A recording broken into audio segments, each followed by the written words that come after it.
কাজ কাজ আর কাজ, একটা সংসারে যে কি পরিমাণ কাজ থাকে শুধু যে সংসার করে সেই জানে। আসসালামু আলাইকুম এভরিওয়ান। তো আজকে নিয়ে আসলাম একটা ব্যস্তময় দিন আপনাদের সাথে শেয়ার করার জন্য।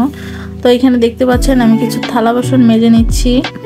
সকালবেলা ঘুম থেকে উঠে ব্যস্ততা শুরু হয়ে যায়, তো সেরকমই আজকে আমার একটা ব্যস্ততার দিন ছিল, সেইটাই আমি আপনাদের সাথে শেয়ার করছি। আশা করি আপনারা সবাই ভিডিওটি ধৈর্য সহকারে দেখবেন। তো এই তো আমার থালা বাসনগুলো মাজা হয়ে গেছে, এখন আমি খুব সুন্দর করে টেবিলে সাজিয়ে নিব। থালা বাসনগুলো এখন আমি সব উল্টিয়ে শুকাতে দিচ্ছি, এরপর আমি এগুলো সব শোকেজে ঢুকিয়ে ফেলবো।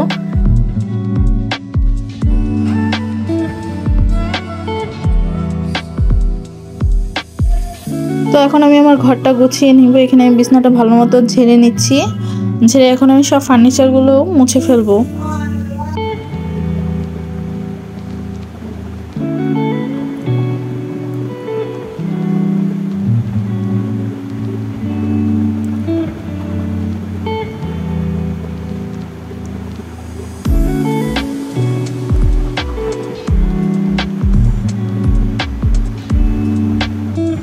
এই তো আমার এক রুম পরিষ্কার করা হয়ে গেছে, আমি এখন আরেক রুমের বিছানা গুছিয়ে নিব।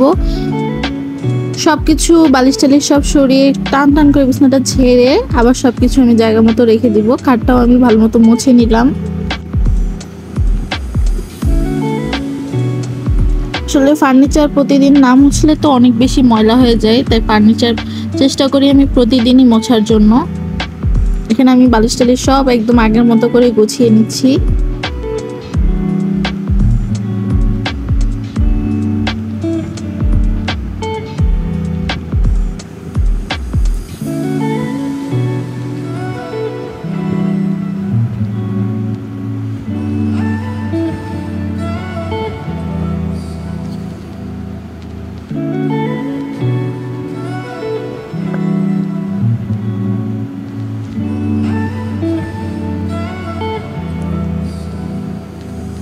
এখন আমি আমার ড্রেসিং টেবিলটা ভালো করে মুছে নিব। মুছে কিছু কাপড় আছে, এগুলোকে এখন ভাঁজ করে আমি ড্রয়ারে জায়গা মতো রেখে দিব।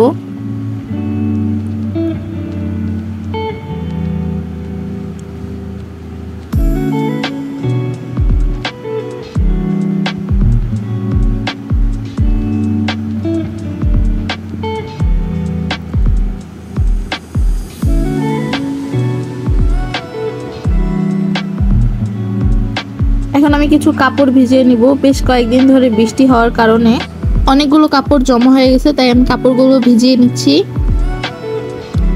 আসলে কয়েকদিন ধরে খুব বৃষ্টি, তো এই জন্য বোরখা টোরখা সব ধুইতে হবে, তাই আমি ভালো মতো এগুলো ভিজিয়ে নিচ্ছি। আমার হেল্পিং হ্যান্ড এসে কাপড়গুলো ধুয়ে দিয়ে যাবে, তাই জন্য আমি কাপড়গুলো ভিজিয়ে নিলাম।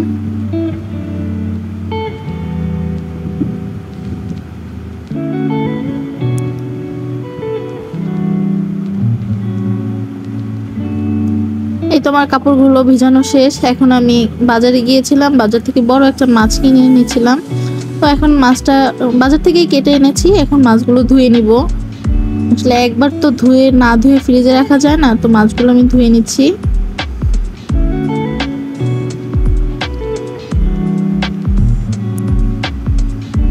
মাছগুলো ধুয়ে এখন আমি আবার রান্না করব। দেখেন কত কাজ একটা সংসারে।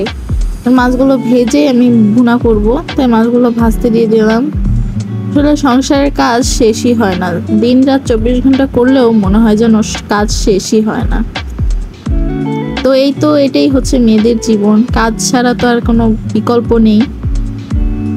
এই তো আমি মাছ রান্না করে নিলাম। তো এই তো আমার ব্যস্ত দিনগুলোর মধ্যে একটি দিন আমি আপনাদের সাথে শেয়ার করলাম। আশা করি আমার ভিডিওটি আপনাদের কাছে ভালো লেগেছে। আপনাদের উৎসাহ পেলে আমি আরও এরকম ভিডিও বানাবো। সো সবাই পাশে থাকবেন, ভিডিওটি লাইক করবেন, আমার চ্যানেলটিতে সাবস্ক্রাইব করে পাশে থাকবেন। ধন্যবাদ।